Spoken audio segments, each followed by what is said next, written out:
اعوذ باللہ من الشیطان الرجیم بسم اللہ الرحمن الرحیم۔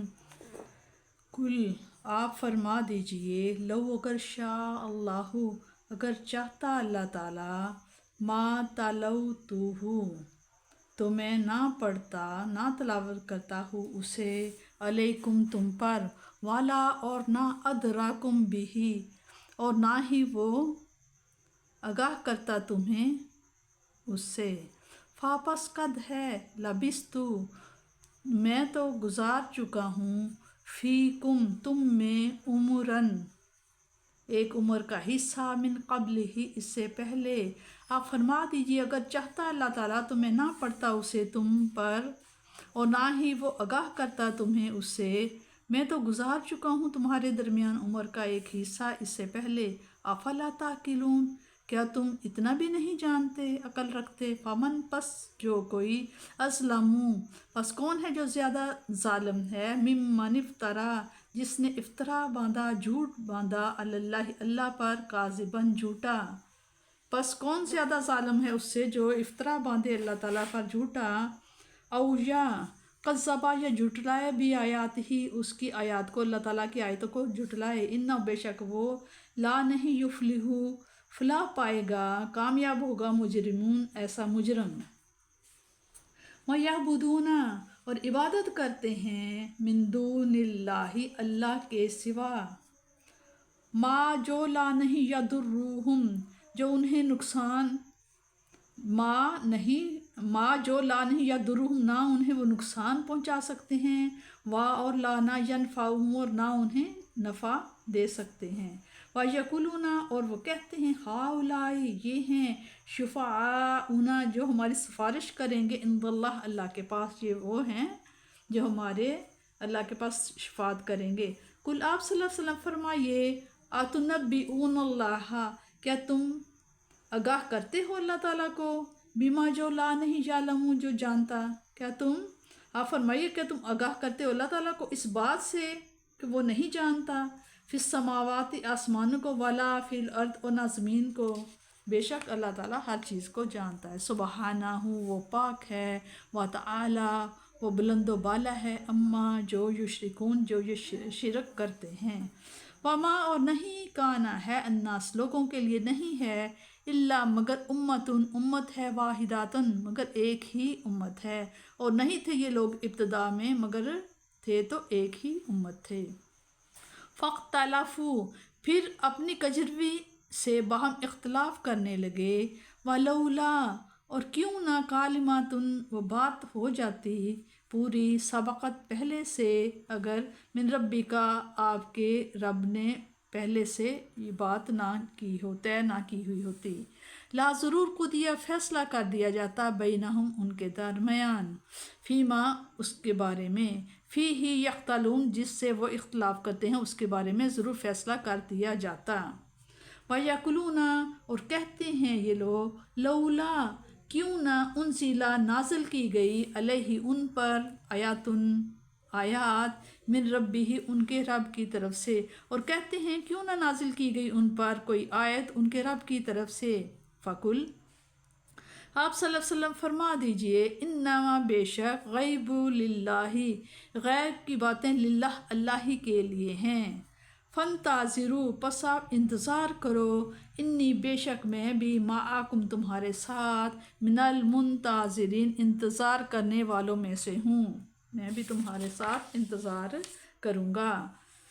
میرے محبوب، انہیں صاف صاف بتا دو، یہاں بتایا جا رہا ہے، آپ صلی اللہ علیہ وسلم فرما رہے ہیں، میرے محبوب، اللہ تعالیٰ فرما رہے ہیں، میرے محبوب، انہیں صاف صاف بتا دو کہ یہ کلام میرا نہیں بلکہ اللہ تعالیٰ کا ہے، اور اگر اللہ تعالیٰ مجھے وحی سے مشرف نہ فرماتا تو میں امی ہوتے ہوئے ایسا کلام، معجزے، نظام کیوں کر پیش کر سکتا؟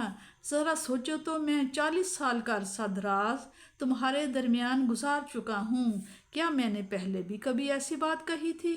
جب میری صداقت، میری سچائی، میری دیانت اور امانت تمہارے نزدیک بھی ہر شک و شبہ سے بالاتر ہے، تو میری بات کو مان لو کہ یہ کلام الہی ہے، اس میں کسی قسم کا رد و بدل کرنا میرے بس کی بات نہیں۔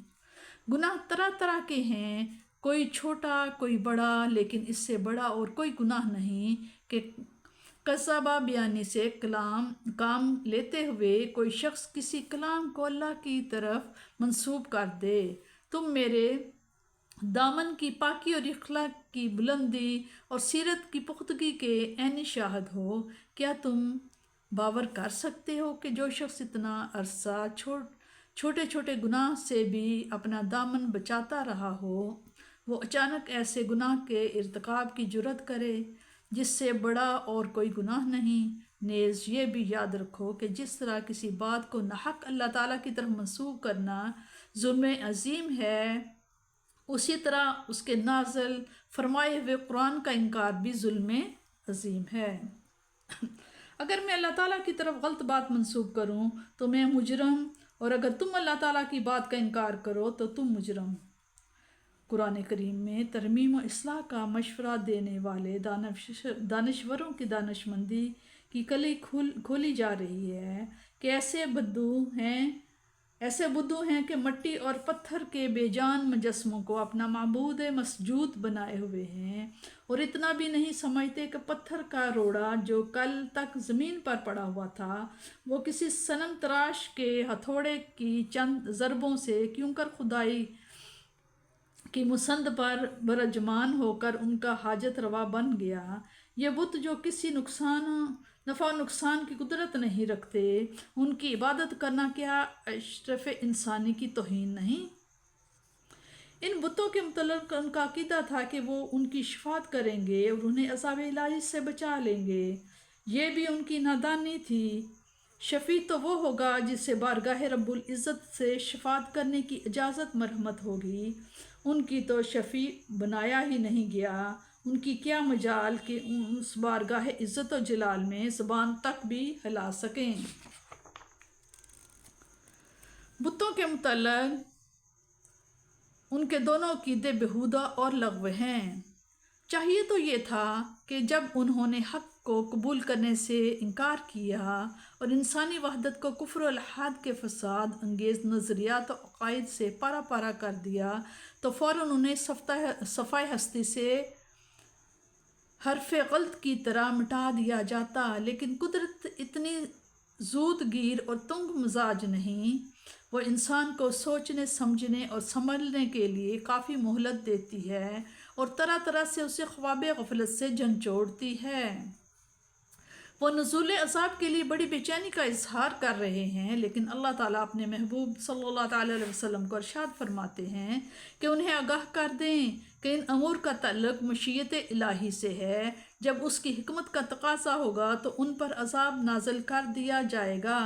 اگر تم نے گمراہی کے اندھیروں میں ہی بھٹکتے رہنے کا ارادہ کر لیا ہے اور حق کو قبول نہ کرنے کا عزم کر لیا ہے تو پھر وہ وقت ضرور آئے گا۔ تم بھی انتظار کرو، میں بھی تمہارے ساتھ مل کر انتظار کرنے والا ہوں۔